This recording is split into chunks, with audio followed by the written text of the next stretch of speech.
Hey, what's up? Welcome back to the channel. Today, I've got one of the rising stars in the world of digital marketing, Mr. Parker DeKubber of Prime Edge Media. What's up, man? Good to have you here. Man, that is one hell of an intro for what I do, but I appreciate you having me. Hey, my pleasure. Hey, why don't you take a second and introduce yourself to the audience and tell the audience a little bit about who you are, what you do, how young you are, for as much as you've accomplished, anything you want people to know. Sure. My name is Parker Cover. I am 22 years old. I've been running Primage Media for the better part of probably about 5 or 6 years now. Essentially, we started off as a video marketing company, a video production, film, that sort of thing. And then later, we kind of branched off once we realized that businesses don't just want content; they want content that converts. And that's really been where we have kind of stuck our nose into as far as the marketplace. And we've slowly started to expand into social media content, content marketing, and things like that. And now our base goal is to make sure that our clients are being accurately reflected online. Because that's one huge thing that like people don't think about these days, and that's something that like I know you're getting into too, is people have to understand the value of your business before they have any sort of interest in wanting to go see it. And so many business owners are thinking these days that, oh, well, I don't get why people aren't coming in here. Like, I've been here for 10 plus years, and we do so good. We're so much better than this guy and this guy and this guy out, down the road. And it's like, no, dude, like the reason why is because you are not accurately projecting that out into the world. So no one can know, about how amazing you are because you're not telling them. So that's what we try and do is just help people show their authentic selves to their audience online and build that know, like, and trust to make making sales so much easier. Yeah, that's an incredibly insightful soundbite right there. The idea that marketing is going to stay the same forever is kind of like something that's sort of like ingrained in a lot of old school business thought, and a lot of business owners that have been in business like you said for 10 years and they've been successful, yet they don't understand why they're not growing, and it's because their online presence really doesn't match how awesome they are in practice. It's a challenge because with any dollar out as a business owner, and you know this as well as anybody, every dollar out has to be an investment. And how do businesses measure that investment? Through dollars back in, right? But you don't always get that opportunity to measure it in terms of dollars and cents when it comes to certain marketing and branding initiatives. And so that's why I'm really glad you came here today to kind of talk through what a lot of the older generations and the established generations haven't figured out yet. But before we get into that, I want to talk about your background and how you got into this world to begin with. What originally drew you to the world of video? So I've always been into art, but I've never been good at it. So that was my whole thing. Is video was the only medium that I really found myself in to both enjoy and be good at. For whatever reason, like I can't draw you a stick figure, but I can tell you a story in 90 minutes. And that was kind of where it started off. It was just an interest. It was a hobby of mine, and through COVID, I was still in high school. And during that time, things were just weird. And, like I got my entire year of school done in like 2 weeks, so I've got all this free time. I can't go anywhere, can't do anything. And had just, this vague interest in doing this. At the time, I was a photographer. I was doing the normal thing, senior photos, family portraits, all the stuff that doesn't make any money. But it's just the typical photographer stuff. But in April of 2020, I made a feature-length documentary on my dad and his bowling career. Because he had a very controversial past. We're all a very long line of professional bowlers, and the whole premise was people don't know the real him, and they weren't letting him into the Grand Rapids Bowling Hall of Fame, though he had more than enough accolades to be included. But it had to be a unanimous vote, and there was one guy on the board who didn't like him. And kind of the way that went was they had to be convinced, and then the year after that came out, he was inducted. So that really showed me like, whoa, I can actually do something with this thing that I'm passionate about. So then I broke into the commercial sector because I realized that businesses have money and I like money. So why not? Um, Made a couple commercials for some local bowling centers that we were just affiliated with.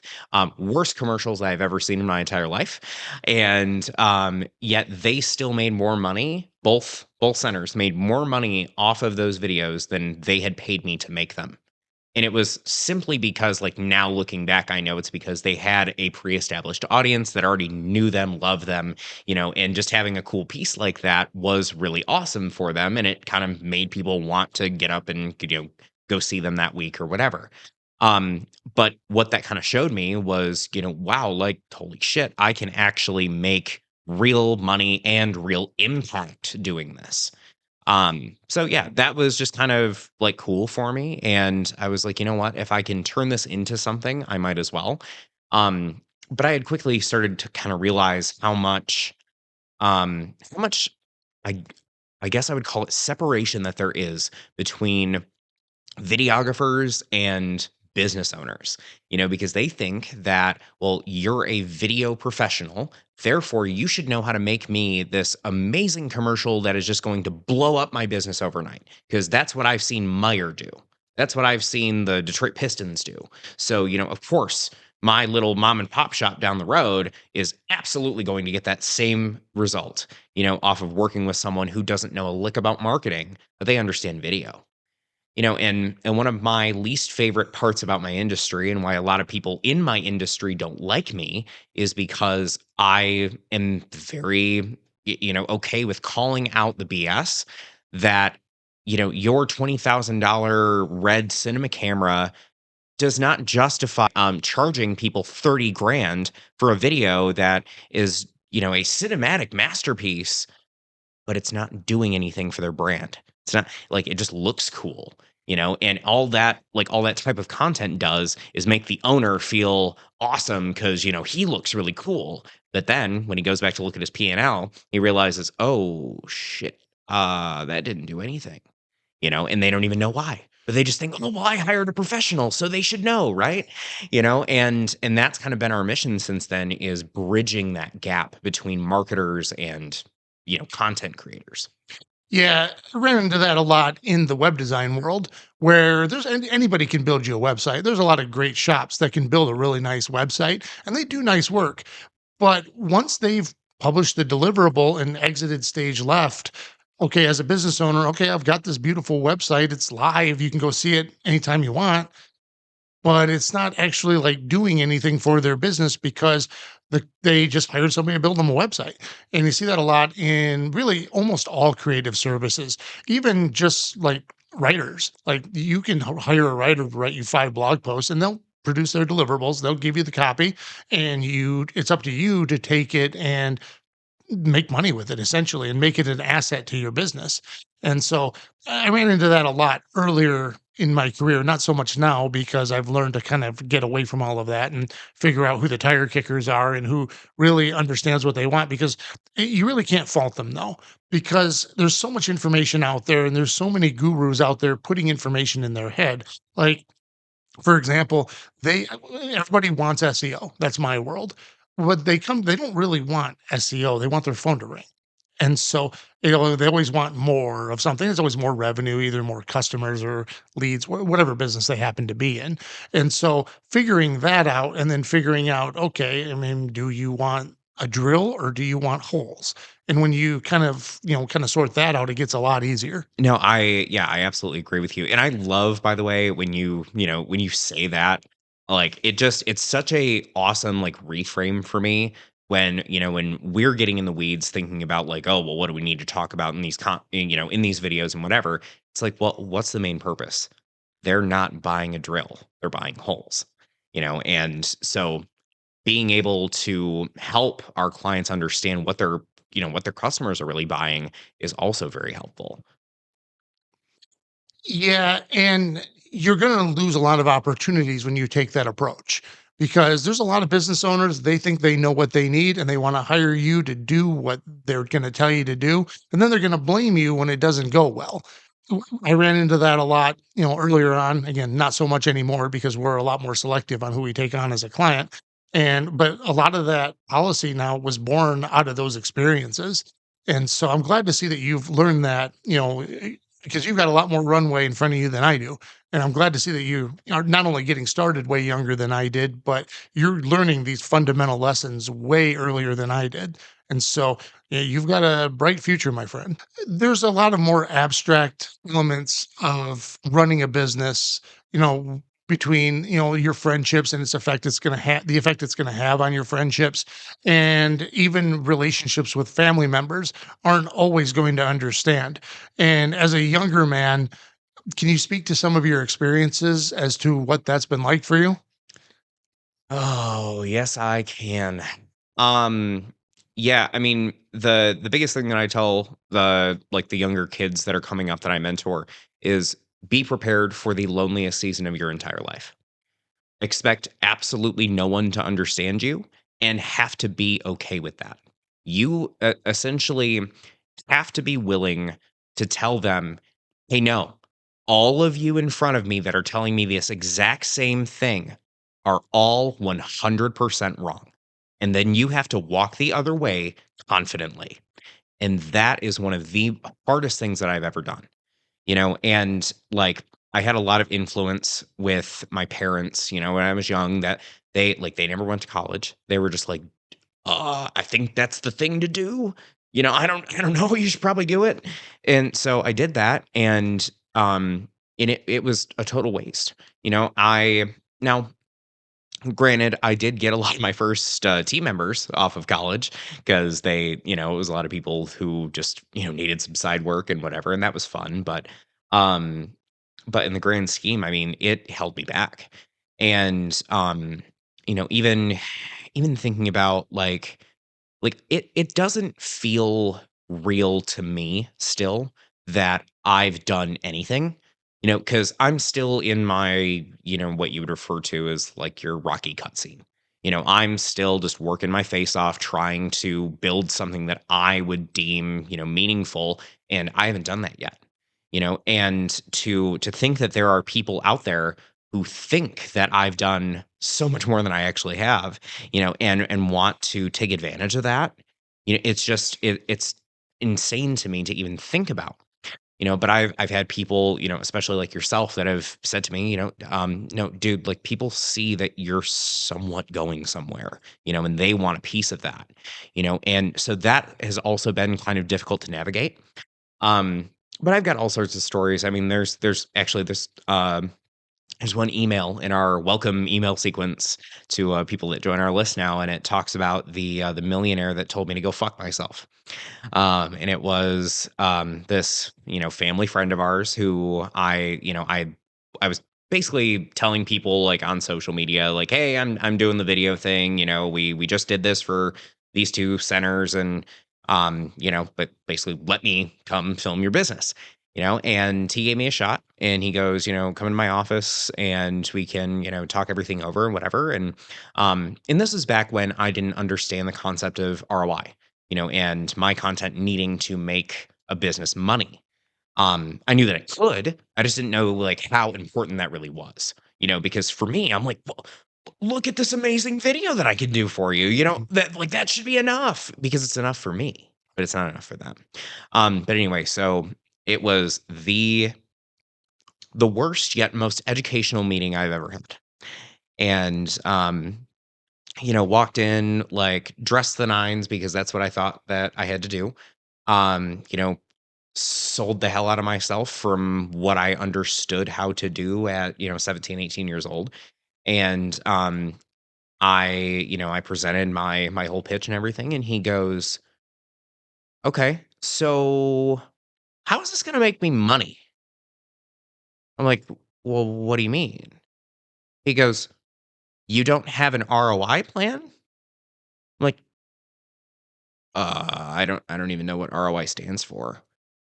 And he's just like, "Dude, like you're expecting me as a business owner to invest in you, yet you are not showing me how you're going to give me my money back." He goes, "You are wasting my fucking time." And I was just like, like I don't the like whatever, I don't know what to do now, and I'm just like, oh, okay, sorry, whatever, and just kind of put my tail between my legs, and um, and I started thinking back to what some other people had kind of told me, and it's like, well, just like relate it to the bigger companies, and like that's what all the big companies invest in, so you should too. So I tried to tell him like, yeah, dude, like this is what Meyer's doing. This is what like I don't thinking of big franchises like Nike. This is what Nike does. Things like that. He goes, fuck about my business says that I'm in the league of those people. And at the time I'm like, I don't know, you make millions of dollars. They make millions of dollars. So like you must be the same, right? And long story short, he's like, dude, get the fuck out of my office. He goes, you have just wasted an hour of my time. He goes, I sincerely thought you knew what you were fucking doing. And I was like, wow. All right. And at that time, I just wanted to pack up and be done. Because I just thought, how the hell could I even begin to have the capacity to understand these things? And um, and of course at that time, I was also very insecure. I'm a kid at that time. Yeah. In fact, I would still consider myself. Um, so, it's just all those little bumps and bruises along the way. I didn't have any sort of formal education on my business. I didn't have any sort of formal education on what I do. It's all YouTube University. Everything that I learned has been through hard knocks and through mentors and just, very gracious people that have helped me along the way that frankly I didn't deserve. Um, and there's been a lot of the times where like I've had to hire people that are older than me. In fact, I don't know that there's ever been someone in our company that's been younger. Right now my current creative director is 32 years old, and it's one of the best partnerships we've ever had. But it's so intimidating to think like, "Oh, I have to convince this guy over here who has more experience in what I do than I do, and I have to convince him that he should work for me." And there's there's also, and I'm kinda jumping all over the place as I'm thinking of things, I apologize, but, um, I also think about this, there's this one guy on Facebook when I was really getting into the whole digital marketing social media thing, and trying to build that up. I was trying to work with contractors. This guy had commented on one of my posts, and it was talking about like the ROI that we had gotten for another company that we worked with. And he had been kind of messaging off of those sort of posts like, oh well, what can you guys do and whatever. And then we got to the point where, because I had this educational group at the time that was all free, and it was basically a lead generator for me. We've kind of since shifted our client base, to the guys that are all just like me, and we found that there's plenty of people now that we find that are just, they are that super rough around the edges. They don't own a single suit, but they make millions of dollars, and most of them are into firearms and conservative and religious, and that's like, that is my blueprint, and since finding more of those people, it's been a lot easier, and it's been a lot easier also to get results for these people because they get it, and it's no longer are we targeting the people that are like, okay, you got 30 days. Let me see what you can do. Well, there's a lot to unpack there. Mhm. So it's definitely beginning to prove I was listening. Sure. Going back to the idea that you haven't accomplished very much, um, I often feel the exact same way.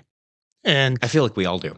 yeah, I definitely don't feel like I've arrived yet. Mm. I don't think I'll ever arrive because there's always another level to aspire to. Could be another level of profitability. It could be another level of number of employees, or, years your clients have stuck with you. There's all sorts of different metrics by which we measure success, and everybody's a little bit different. For me, my wife doesn't have to have a job, and so that's like a big like thing for me.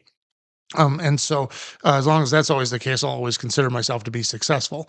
But if I'm gonna, it's easy to fall into the trap of comparing yourself to other people, especially once your peer group kind of levels up, because that's what happens when you start to attain a little bit of success. You start to network with other successful people, and the the boundaries of age and generational disparities, they kind of get blurred, like you just spoke to.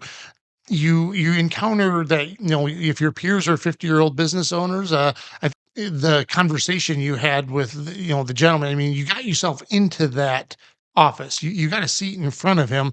That's something. You accomplished something. Now, you didn't win that war, but you won enough of the battle to get to advance that far, because most 18-year-old kids do not get an audience with a multimillionaire business owner with any shot whatsoever. Now, the way that individual treated you, when somebody's trying to accomplish something, if they don't know, he could have easily said, "Hey, it seems like you got a lot to learn, and I don't think that I can deploy your services yet, but this is what I think you should work on." He could have had a much more productive conversation. Instead, he was a prick about it. So, I'm sorry that that was your experience, but I'm also sorry, but I'm also glad to see that that didn't make you quit, because that, like you said, that could have been it, but you were on a stage that you weren't ready for.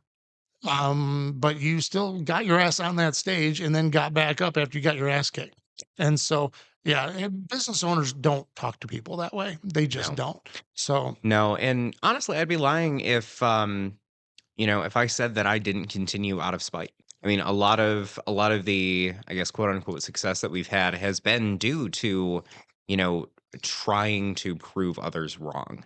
And I don't know that that's necessarily a good thing, and that's neither here nor there, but I do know a lot of entrepreneurs that will even make up, like enemies in their head that are just, and it just keeps them moving, and I found that to be pretty beneficial. have you seen The Last Dance? No, but I hear it's really good. It's Well, That's the Michael Jordan one, right? Yeah. yeah, it's about the Bulls dynasty, but it's mostly about Michael Jordan. Yeah, there's lots of statements exactly like that. In fact, instances where he created enemies where there were no enemies, because for whatever reason he needed a little extra motivation. But I'll say something I know you'll agree with. Not having a college degree myself, and you and I went to the same college briefly, granted, a million years apart. Um, Not having a college degree and being successful, however you define it, is kind of a badge of honor for guys like you and me. Yeah. I agree. And what's kind of interesting is I don't hire people with degrees. So just because and not to offend our producer, but what I found very early on was the majority of the people that were working for me that had degrees in cinematography or film or directing or editing or whatever, they all had a chip on their shoulder and thought that they were just God's gift to the industry. Yet they didn't have any real world on-set experience. So, perfect example, very, very, very early on, hired them to come out. And it is known in our industry, if you're actually in it, doing the real thing and not just playing, videographer, that on set, you are expected to do just about everything. Yeah, sure, you've got your job, but that just means that that's the first thing you do. It's not that that's your only job. And this individual had the "that's not my job" mentality, and, basically had so and I'm a very hands-on person. I'm like, I know you've seen me work, and I'm sure you've seen that I'm not the guy to just back up and, let other people do the work. I'm just not like that. I don't believe that that makes a good leader. I believe in leading by example. So, for me, and this is a big shoot day. This was like a, 5+ man crew. And for us, that's big. Like we normally it's just like two of us, and that's really all we need because like that's just the scale that we're on. But this was a huge campaign shoot where we were on set, I think, for 14 hours. And we were shooting 23 videos. So I mean, it was a hell of a day. And Sounds like it. yeah, and had this individual on, and we were all moving things from one side of the building to the other to set up for the next set of scenes and everything. And as I'm picking things up, I'm like, "Hey, I need you to go like quick grab that bag over there, go take this light down and whatever." And she goes, "That's not what you hired me for." I said, "I know." Like, "Uh-huh." And she's like, "Well, I'm not going to do that." I said, "Whose set do you think you're on?" And she's like, "Well, you hired me to be a camera person. I'm not touching gear." That entire thing blew up in my face because this one individual had her big huge cinematography degree, and she thought that because she showed up with her $20,000 camera and was only being paid to do that one thing, that she wasn't expected to do anything else. I got bad news for you, Parker. What? It's not her fault. I know. I know. It's mine.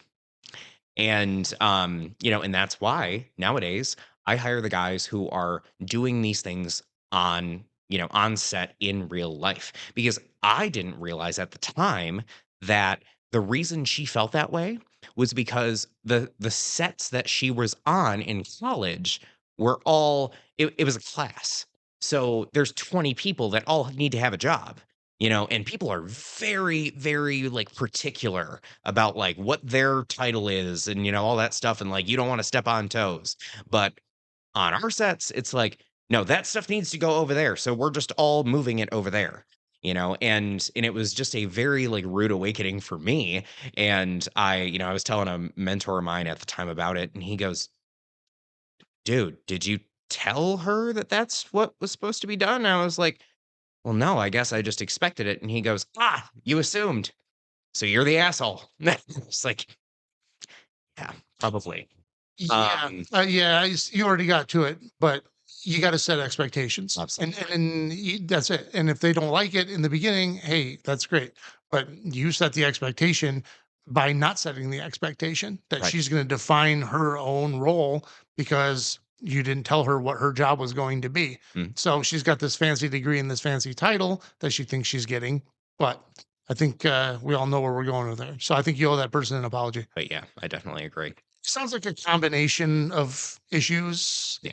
Yeah, and yeah, people can be divas, especially in the creative world. Yes. They think they're going to do what they're going to do, and that they're the best at what they do, or for whatever reason makes them think that they're just going to dictate terms. And there are people out, and what happens is there's a lot of people out there that just let them get away with it. Mhm. And so, yeah, I've been through a lot of creative people, and now that I've got a lot of great ones, it took a while, but yeah, I've encountered exactly what you just described, and it's just a matter of, quick to hire, quick to fire. They Yes. always say slow to hire, quick to fire. Nah, slow to hire, quick to hire. If they're competent in the least, give them something easy to do. See what their attitude's like. See what they do, and then if it doesn't work out, just don't hire them again. Now, I mean, that's just one of the things that you're going to learn as it's a lifelong thing because you're going to have churn. Oh, yeah. The biggest challenge in the world of dealing with contractors and freelancers is the good ones don't stick around because they're in such high demand that they raise their rates beyond what is reasonable because you got to get a markup on their labor. Yep. And so either that happens or they get scooped up into full-time jobs or they end up becoming like top of the food chain type people, and then you're competing against them more or less. You can still collaborate with them wherever the opportunity presents itself, but yeah, that is the biggest challenge with contractors is, so if you find a good one, treat them as well as you possibly can. And sometimes, playing to their ego or whatever it happens to be, sometimes it works in to your benefit. Mhm. Yeah, and also, another thing that I just kinda like to double click on with this that I was thinking about is, um, the reason that I think I may have been, more harsh than I should have been in that situation, and I definitely was, is, well, 1, I was 20 at the time, but 2, that was one of our biggest contracts. So, for me as the business owner, all I see that as is a threat. You don't wanna do the thing that I paid you for, so you're going to ruin this for me. And that's one thing that I don't think a lot of people think about, even getting back to the whole piece about your, um, peer group.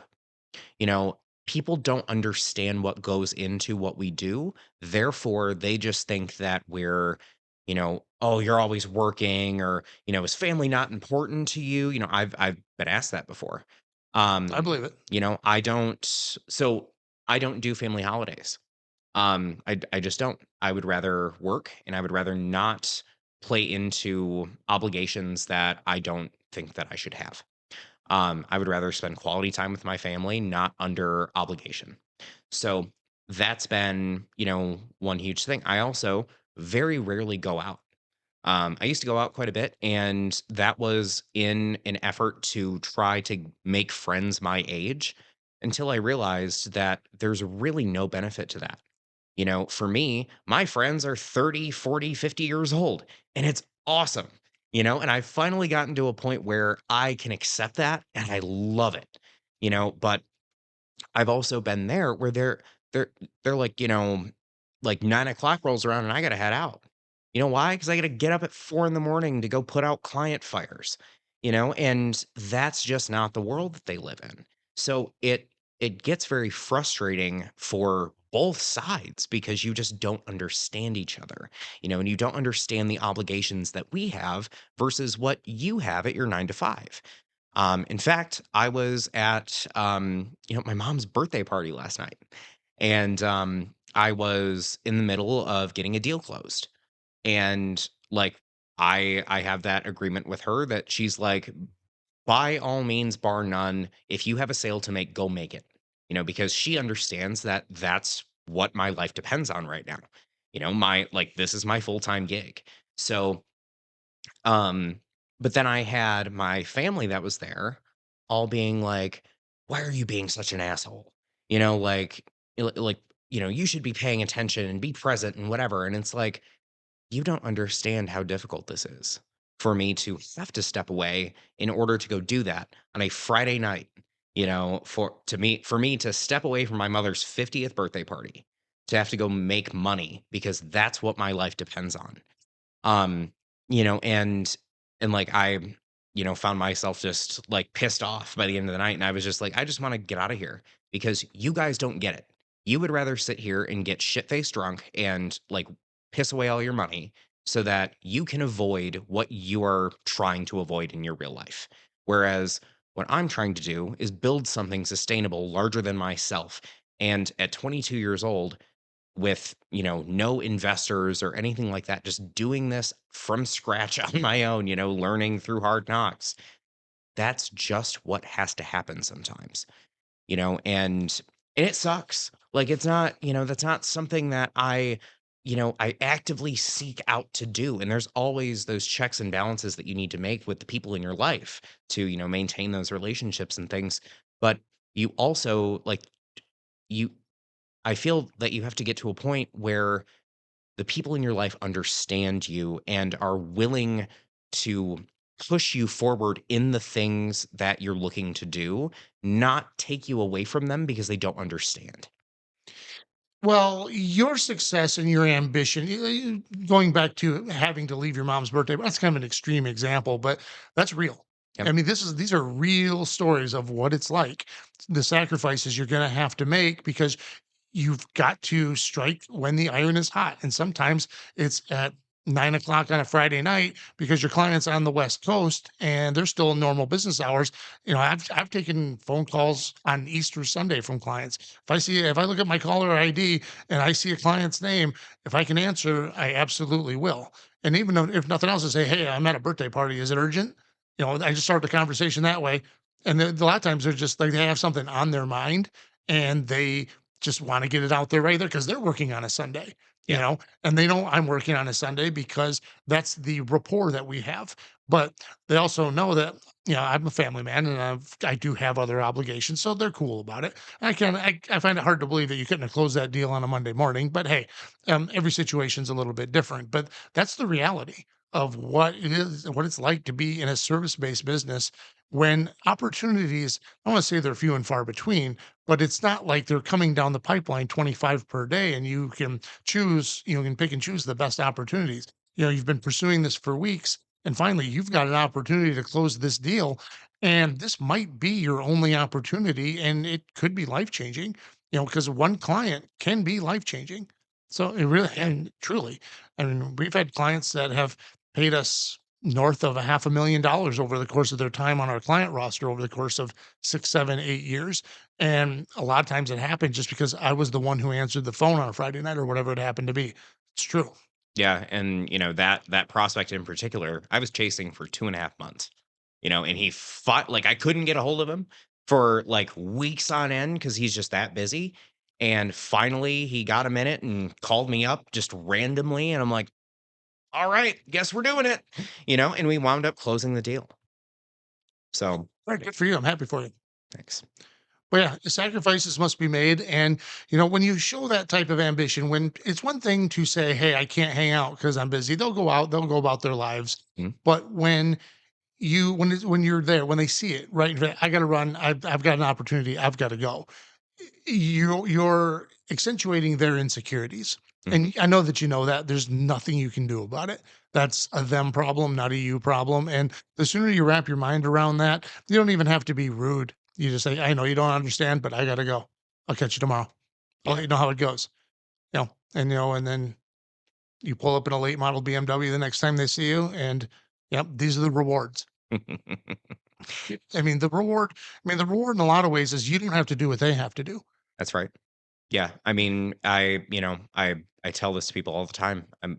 You know, I've had some of the worst experiences that I've ever had to go through in my entire life through this business.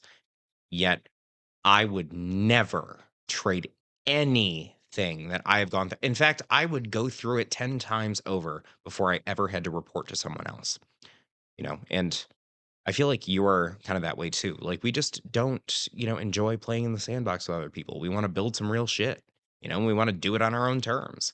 And it's ironic in that, you think when you get into business that you have all this freedom, and then you realize that no, it's just golden handcuffs, and yeah, we do have freedom, like, being here on a Saturday night recording a podcast, but it is very difficult for people to wrap their heads around, and I'm very fortunate not to have a family. Just for me, I'm just a single dude doing this all on my own, so I Mhm. can, put in those crazy hours leaving the office at 3 in the morning, because I had an edit that I wanted to finish and have no one at home angry at me, like waiting for it. So that's kind of cool too. Yeah, I have a very supportive wife. I would never say that I'm lucky not to have them. So you'll understand once you kind of transition into that stage of your life, which most men do at some point. Yeah, I'm very fortunate. My wife doesn't work, so the kids are old enough they can stay home, and as long as they don't kill each other, they're 11 and 14 as of this recording. So as long as they're not blowing up my phone, Yeah. you get a lot of that. But no, yeah, Natalie's laughing because she knows. Yeah, but, yeah, it's just a situation where there's nothing you can do about how other people perceive and react to it, and the older you get, it's not gonna be as much of a problem, and it'll get to a point where you don't even notice it anymore, Mm. and the reality is it's still there. It's not what you're gonna focus on. You can't focus on other people's reaction to what you're doing. And going back to what you said about, not wanting to work for the man, yeah, I like to think that theoretically I could work for the right company, as long Mm. as they were doing things the right way and understood the value that I bring to the table and my experience and everything that goes along with that. In the right situation, yeah, sure, maybe. I don't want to. But I mean, it kind of segues into something that I think you're of a similar mind. I have a real problem with authority. And I've kind of learned this about myself in recent years, but I've been like this my whole life. Mm. People tell me to do something or not to do something. If somebody tells me to do something and they don't have a damn good reason to support that, I'm going to do it the opposite way. I'm going to do it my own way because I haven't heard anything that tells me that they know more than I do, you know? And so just because millions of people are doing this a certain way, well, doesn't mean they're all right. Maybe none of them are right. I might be able to find a better way to do this. Have you You know? seen have you have you seen the memes with, there's like a sea of people, and there's just one dude looking at all of them being like, "Yes, you are all wrong." I love that meme so much because I feel that way too. I will not be told what to do. That's just always been my mentality for better for worse. Um, so yeah, I can definitely relate to you on that. Well, you know who I'll listen to? I'll always listen to people that have accomplished something Mhm. and that have done some work, whatever it happens to be, work towards some type of goal.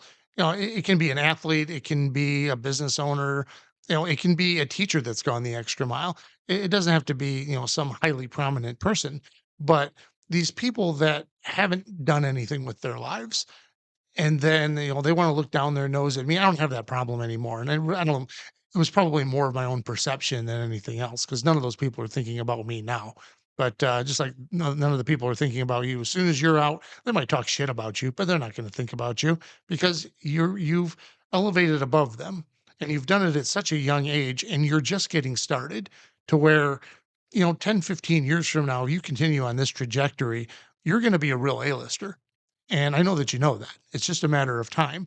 I think about it like I always liked what Conor McGregor said when he first broke into the UFC. It was like one or two of his like first post-fight interviews after he beat the other guy into submission, 30 seconds or whatever it happened to be. And he takes the microphone from Joe Rogan and just says, "I'm already the champion. I just don't have the belt yet. But that's just a matter of time." That's so good. Isn't it though? But he wasn't saying it. Well, I mean, he probably was saying it to be braggadocious, but the reality of it, that's his mentality. Yeah. That like, yeah, He truly believes that. yeah. So you can believe that you're a millionaire even if you're not. It's just a matter of time. I just don't have the money yet. You know what I mean? It's just a mindset thing that if I keep doing what I'm doing, yeah, there's going to be some setbacks, but I'm not going to quit. And anytime something shitty happens, I'm going to learn from it because, those are the best lessons. Some of the best lessons cost me the most money. So, They usually do. yeah, they might cost you, a relationship. They might cost you a little bit of respect. You're gonna piss some people off. You're gonna say the wrong thing, and you're going to make the wrong choice. And the people that believe in you will stick with you, and the ones that don't, well, they're never going to think about you again, and you're never going to think about them either. It's just is what it is. So the sooner you wrap your mind around the fact that if they don't love you, they don't matter. It's an arrogant thing to say. It really is, but it's Mhm. really the way you got to look at it. That because there's billions of people on the planet, you only need a handful of them to believe in you. You only need a handful of evangelists of your brand. You only need a handful of great clients that recognize the value in what you bring to the table, and you can build a nice living. And if you wanna accelerate that to an even higher level and have the nice, great big office with the glass-walled conference tables and glass-walled conference rooms and all that other stuff and the dozen employees buzzing around, and that's achievable. So, it's just a matter of, how far do you wanna take it? Yeah, well, and I'd like to double click on this too. So for the kind of the younger crowd listening, I I just recently in this last year have really started to understand both what I'm selling and two, what I'm capable of, where my expertise lies, where my team's expertise lies. And what I noticed is for the longest time, I was trying to convince people that they should work for or work with me. And whenever I would be questioned on like, oh, well, I want to see your work first. And, we like, and very like, base level, like, I just need to know that you are who you say you are type shit. I would get so offended by that because I'm like, well, we're everywhere, so you should just know, and that's not the way to go about it, but also like you have to understand where your value is. So now I will never even begin to entertain a conversation about like immediate ROI. I just won't because it's social media. It's not social magic. So when I'm selling people, it's very much like, yeah, the people that we work with have these specific set of problems.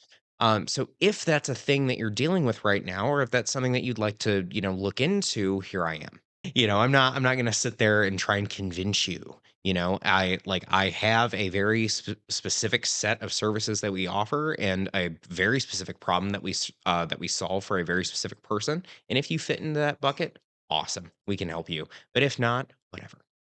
Well, if not, you wish them the best, and if you have a big enough network, you can say, "Hey, these people might be a better fit," Yeah. and then that way you've still provided value. Right. Which is really what you should always be going into those conversations and those relationships to do. But one thing that I encourage you to wrap your mind around is the fact that you are always going to have to sell yourself. Mm, Your reputation is never going to precede you. I mean, I could be wrong. Maybe at some point you will reach the point where of like that Mark Cuban status, where just if you see his name on the caller ID, you're answering because it's Mark Cuban. You don't even know what he wants. Chances are probably not going to happen though. Realistically, you're always going to have to sing for your supper, and it's always the same song and dance. So, that's just a piece love of that advice. analogy. Yeah. It's just, I mean, even with new clients, and I like to think that we're established to a point where our value proposition is pretty easy to understand if they want to take the opportunity to self-educate, which they don't. Yeah. It usually starts with a conversation where I'm just trying to see if it's a good fit or not. With what we offer is a good fit for them, what they're trying to accomplish, and the types of problems they're seeking solutions to. And usually you can establish that pretty quickly because they're coming to us off of a bad experience with another service provider 100% of the time. That's always the case. Yeah. And so it always starts with a simple conversation. Where did the previous agency fall short and where are you looking for improvements? And they will tell you. They'll tell you exactly what they're looking to improve upon. And once they do that, that's not a green light to tell them what they want to hear. It's a green light to build a rapport with them. And that's one of the things that really pisses me off about the SEO industry. We've talked about this off camera many times. There are so few barriers to entry that anybody can just get business cards printed, throw up a Wix site on an afternoon, takes an hour and a half to put something like that together, call themselves an expert, and they don't know shit. All they know is that they think it's easy to sell. Well, the problem is now this becomes so saturated. There are so many charlatans in the game that you really have to sell yourself, and you really have to sell not only that you understand them, but that you have the ability to solve their problems and you have a demonstrable track record of success that you can point to. And it gets easier over time, but if you're new starting out in this industry, which a lot of people are, that are going to be seeing this are going to kind of fall into that category. They're also going to be younger people by nature. And so they're probably going to be very inspired by you. And that's why I really appreciate you coming on today. For sure. And I have something that I'd like to say to these people. Know your shit before you talk about it. Like, seriously, know your shit. Like, and it's okay if you don't. Like, if you don't know your shit, that's awesome. Go learn. And don't tell anybody that you know things that you don't know because it is so incredibly easy for anyone, especially a business owner, to figure out who is bullshitting them. Um, so that's also a huge thing in our industry right now with just people calling themselves an expert when they haven't done anything. And people even like I've had my results stolen by multiple marketers. They've taken my graphics, like our edited graphics on our website. They've taken those and posted them as their own, and I used to get upset about that, but I'm like, I don't even really care anymore. Because if you can use my results to sell your shitty product, it's like the 19-year-old life coach. Like you just have not had enough experience to know what living a good life is. You don't know how to coach me, and that's okay. You're not supposed to know, but don't sit here and tell me that you do when you don't.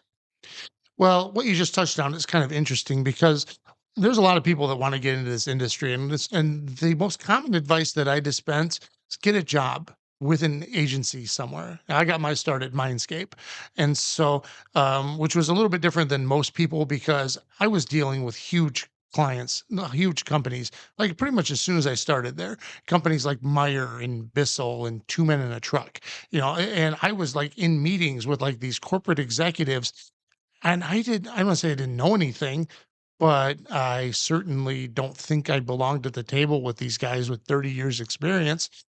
But there I was, so I was thrown to the wolves and I was terrified of getting fired and terrified of screwing up my friend's business because Pete Brand, he was episode number one, you know. Oh, I was gonna ask. Yeah, Oh, he's so good. yeah, yeah. We had a great time. I had to do a super high level quality of work just to survive. It wasn't about impressing anybody. It was just like, that's what these people are going to expect because they are at this agency and I am here. And so when I got out on my own, that mindset just kind of like transferred. And so everything that I learned there, I'm sure a lot of my deliverables were overkill for what I was being paid, especially in the beginning. But for me, it was a means of survival. Mhm. And so now you got a lot of people out there that kind of have a bare minimum sort of mentality. That's the wrong way to go about it. So I think those people would be well served to go get a job at an agency for a year, even if it's nothing more than, sweeping floors and trying to learn a little bit here and there. Just do whatever you can to absorb as much as you possibly can. Sit in meetings and don't say a word. Just sit there and take notes because you're going to learn a hell of a lot more doing that than you will i- trying to figure this out, trying to read blog posts and YouTube videos about how to do SEO or videography or whatever it happens to be. Now, that's not the only way, obviously. You're living proof of that because you didn't get a job in the industry. You just took it and ran with it. Yeah. Yeah, and, I'm glad that you said that too, because that is another, like, huge facet of our business, is I love hiring people that are just getting into it, because 1, they don't have any bad habits, but 2, like, it's so cool to see people build themselves into what they want to be, and that, like, that's such a, like, guilty pleasure for me because, like, we've even had times where we have more than enough money to hire an expert in a field, but I'm like, "Nah, let's let's go check out a college program. Let's go see what, like, the local high school is doing." And that's always been, like, my favorite way to teach people because then they also get the experience to be able to go out on their own and do the thing and actually have some, some sort of work to back it up. Um, but touching on the just the loss of standard in our industry, I want to talk about that. We just started working with an agency who originally did SEO, and then now they do Google business profiles, and that is their thing. I know who you're talking about. Mhm. So, um, hired them, and they did a killer job with our Google business. Did awesome. Like, phone has rang from that more than I ever expected.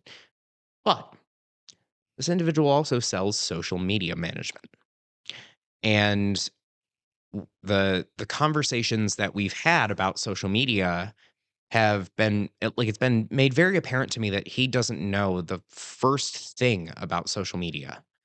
Because to understand how social media works, you actually, like, have to go do it, and like, people love to, sell these crazy $997 courses and, things like that on how to do social media marketing that just wind up being a couple AI prompts that you paid way too much for. And it's like, yeah, write me 30 social media posts for this industry and whatever. Now, we use AI for a lot of stuff, but we train AI. In fact, we've invested a lot in a lot of different like, code snippet writing tools and things like that so that we can speak in our clients' voices. And then, of course, like, it's not a matter of, like, oh, okay, we just have this list of captions, let's just go post them. Like, they're all vetted, they're all written through, and we tell our clients the very last second, like, their last draft look through, please go write, like, if any of these things don't sound exactly like you or how you would write them, please rewrite them, or leave us a comment and we'll go in and do it. Because you have to be authentic. But so many people, like, over COVID, everyone and their mom either got into SEO or social media. And it's insane to me the amount of people that just did that because they have a laptop and an iPhone and they make some decent stuff on Facebook. So they must be an expert. Yeah, well, you spoke to a lack of standards. Well, there are no standards. And that's just the nature of a business with, once again, no barriers to entry. So it's not like there are any real significant credentials. Yeah, I guess standard wasn't the right word for that. Yeah, there's no, I mean, there are a few. You can get Google Ads certified. You can, there's a, a few different publications, you can get Moz certified if you want, but it doesn't mean anything in the marketplace, and clients don't care about that anyway, No. which they're the only people we really care about anyway. But the challenge is you you have a whole bunch of people who see it and they think it's something that it's not. And it probably is easy if you're a good salesperson. Mhm. And I've seen a lot. I mean, really, I was talking to Rebecca the other day about the fact that realistically, to run a business, there's only one skill you've got to have, and you've got to have the ability to sell. Mhm. Now, if you have the ability to sell, you will always be in business. Yep. And no matter how many, the better salesperson you are, the lower your Google reviews can be. So I mean, it's kind of a crude way of putting it and is what it is sometimes. And some people just simply can't be trusted. Yep. But yeah, so yeah, the lack of standards thing is definitely an issue. And all it really does is just creates more unsatisfied customers for us to hopefully scoop up. But the problem is they always come to us with a bad taste in their mouth. Yes. It's 10 times more difficult because they've had this bad experience, not only bad experience, and they got no value from it.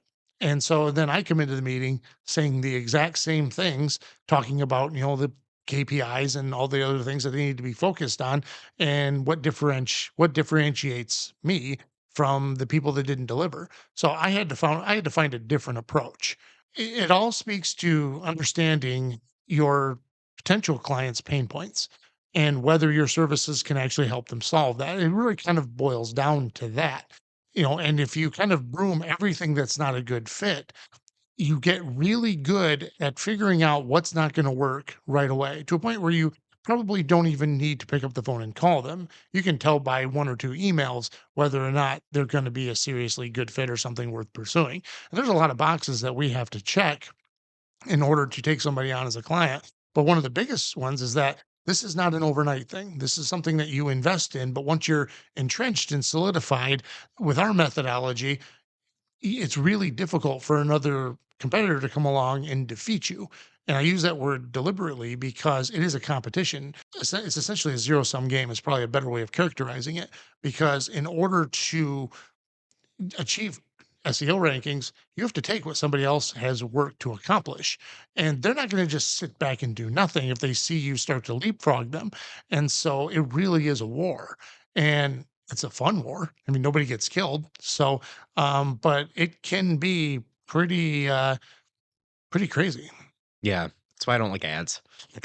Like, because that's exactly the game that you're playing, and that's also kind of why we've shifted the content that we make, and the campaigns that we do, because we no longer are doing like ad heavy campaigns. Now it's very much like if you have to launch a product or whatever, that's a different story. But I would prefer doing like 20 different reels on one product than doing one ad, because that, I mean, one, it's so hit or miss no matter how good we are, but two, you're also dealing with rankings and you're dealing with people who don't want to hear from you, and things like that.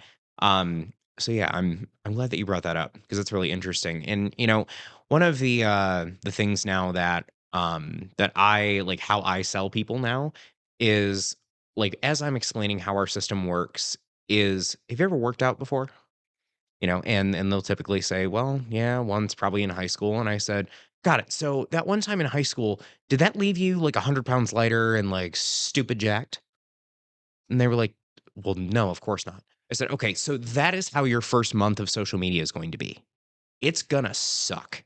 Like Mhm. we have to retrain your social media accounts just to be attuned to, consistently uploading and not thinking that we're spamming. But then we actually start getting into the consistency piece, and that's where you start seeing results. But you're not going to see that immediate, like, huge spike in revenue because it's just not what you're investing in. You're investing in credibility.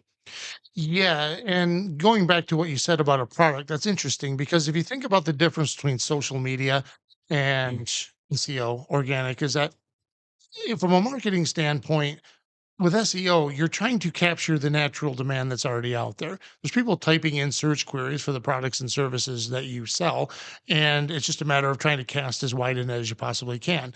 Conversely, social media is about manufacturing demand.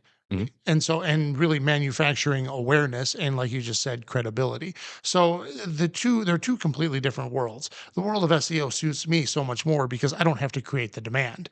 The demand is already there. It's just a matter of capturing it. Yeah, So and, like, that's one of my favorite things is finding different ways to illustrate things to people that they've never seen before, and even, like, so we just signed on this, one of the bigger concrete coating companies in West Michigan, and they have been through a graveyard of companies like mine. So coming in, I was like, why are you reaching out to me? Because they worked with bigger competitors than ours. And the guy specifically told me, he goes, I reached out to you because you are small. He goes, and this is exactly what he said to me. He goes, and I can tell you give more fucks than everyone else. And I was like, "Oh, okay, cool." And what we wound up doing is making content that the industry has never seen. The way that we put it, and we, instead of focusing on how amazing the floor is, we focused on how amazing the space that you could create with that floor could be. So we're selling people the potential of their own home, which I think is really cool. And for me, like, I love finding new, unique ways that have never been done before to try and do that. yeah, for sure. Sell the sizzle, not the steak. Yeah. Yeah. And I think it'll work. You may not get it right the first time, and Probably hopefully not. hopefully your client understands the experimental nature. And if you've done your job, you'll have explained that. And if he's gone through other companies, then I'm sure this isn't his first rodeo. Yeah. But to answer your question, the floor was like this when I came in here. Yeah, you sell it from that perspective and what the customer actually buys. Do they buy this finished floor that looks cool? Or are they only limited by their imagination? You familiar with Stone Coat countertops? They're an epoxy company. Okay. In fact, I just epoxied the bar. You don't know if you've seen it. I don't know if you saw it before. I epoxied the bar top. Oh, I did that last summer. no, Anyway, I don't think I saw that. I use their products to redo it, and I've used their products for years. But their video marketing is off the charts, fantastic. The videography, the voiceovers are all great, and it's just the owner of the company talking, just Yeah. talk. He talks through his mixes, and he makes it look easy, easy enough that you can DIY it. Mhm. It's messy as shit, but it's a kind of a cool hobby, and you need a lot of space and a lot of time and a lot of patience with it. But your example just made me think of them. You might want to take a look at those guys and see what they're doing because they've taken it to the next level. In fact, they were only in business for like 4 or 5 years, and then they got acquired by their supplier. Because Really? yeah, Stone Coat Countertops was just a white labeled epoxy product that they had formulated for, and the guy was a contractor and doing epoxy countertops, and then he started recording his pours, and then started selling it, selling the product on the side, branded it, built a brand, and they got acquired by the company. Their supplier is now their parent company, and that only took like 5 years. Oh, that's so cool. Yeah, it really is. Yeah, the owner of the company's name is Mike Quist.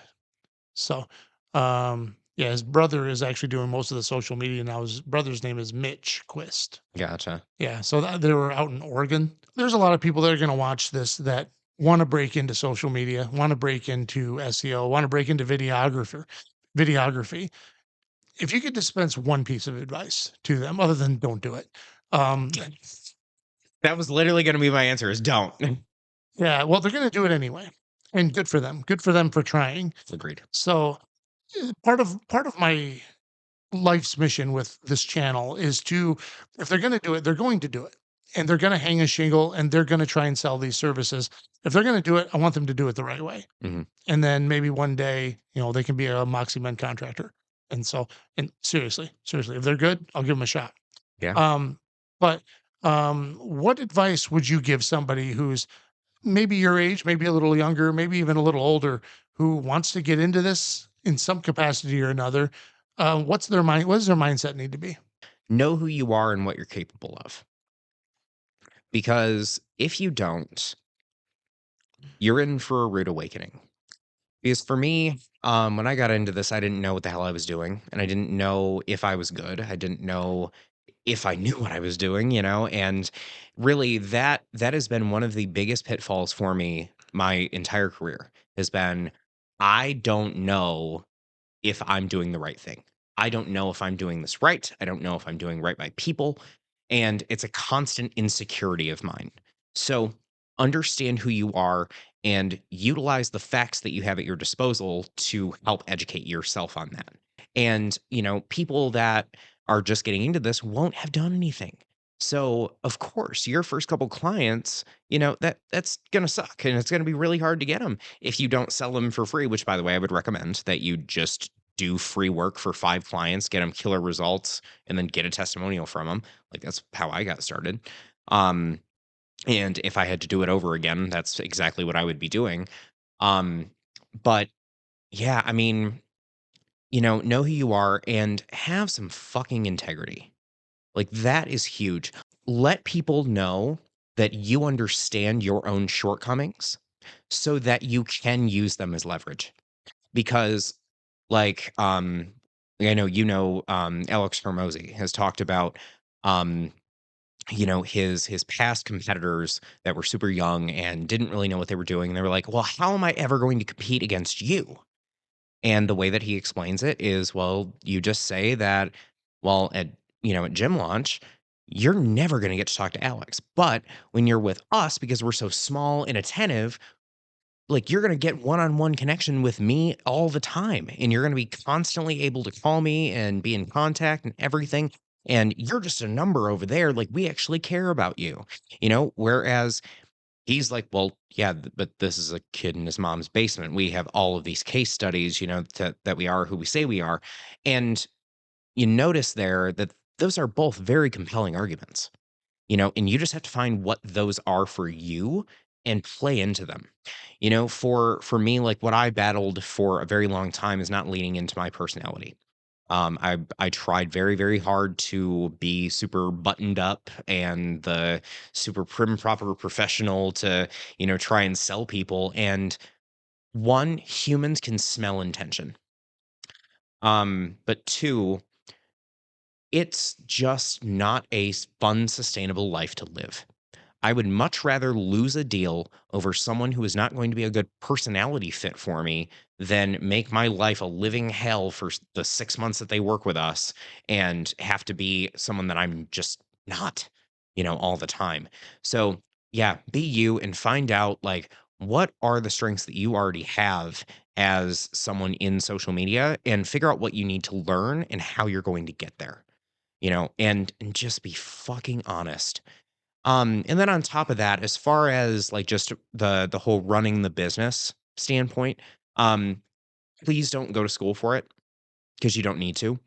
Everything that you need to know is in your local network that you already have and YouTube, like, everything, because there are plenty of people out there like Hormozy and like all these different people that are at a way bigger scale than you are, and they have a different ulterior motive for teaching people how to get into business. Whether it's like investing in them in the future or getting them to come into a course or whatever, they can do that. But what I'm, I guess what I'm getting at here is don't pay for your education. Let the school of hard knocks teach you everything that you need to know. Because one, it's cheaper, but two, you're going to be better for it. Because no, I don't care what anyone says. A 30-year-old standing at a podium reading a book to me about business is never, no matter how much experience this individual actually has, is ever going to be more powerful than a millionaire telling you to go fuck yourself and get out of their office. That's powerful, man. So that kind of segues into the next question, which is, all right, you just try to talk them out of it. They're still going to do it. You can't build a roadmap from step one to step 10. Let's just say somebody wants to get to where you're at. Let's just say that you've mentored them. They don't just say they want to get into the business. They have seen something that they want to be. They know what they want to be when they grow up. What is step one? Step one is finding someone who's doing it. 100%. Like find someone who is doing it that is willing to help you. And by the way, if you're in West Michigan and you want to get into this stuff and you're looking for some mentorship, get a hold of me. But yeah, just find the people who are genuinely willing to teach you and, take you under their wing to find what they need. I think that's a pretty solid first step. And I guess in addition to that would be just do it. Just do it. Fuck up, and be okay with it. Yeah, the only thing I would add to that is in the occasion that somebody can't find somebody because they're not always readily available, or Sure. surely somebody put that idea into their head of what they may want to at some point accomplish. But if they can't, there's at least people to study online, Yes. and there are books that can be read. Oh, yeah, if you can't find a mentor, like, in real life, just go find one online with YouTube videos. Like, there are so many, like, there is a whole encyclopedia of business knowledge online that is just free, but Mhm. people would rather consume brainless, what do people call it nowadays? Brain rot content, and entertain themselves than actually learn something. It's an escape. Yeah. It's an escape from whatever they're trying to escape from. And on that note, Parker DeKubber, I appreciate you. Why don't you tell the audience how they can reach you? Social media, LinkedIn, website, OnlyFans account. You tell them. Oh my god, I wasn't planning to debut that on this podcast, but no. So if you wanna find me, I am at Parker Cover on Facebook. That is my main platform. Mainly because that's just where my target audience hangs out. But I'm on all the socials, YouTube, Facebook, LinkedIn, Instagram, TikTok. The only one I'm not on is X. And then we also have our website, primeintermedia.com. Um, and I think that's about it. Awesome, man. I appreciate you. Hey, what's up? Thanks for checking out my content. If you like this kind of stuff, hey, please do me a favor, like, subscribe, follow, hey, whatever platform you happen to be on. It really helps us out with the algorithms. Thanks. See you on the next video.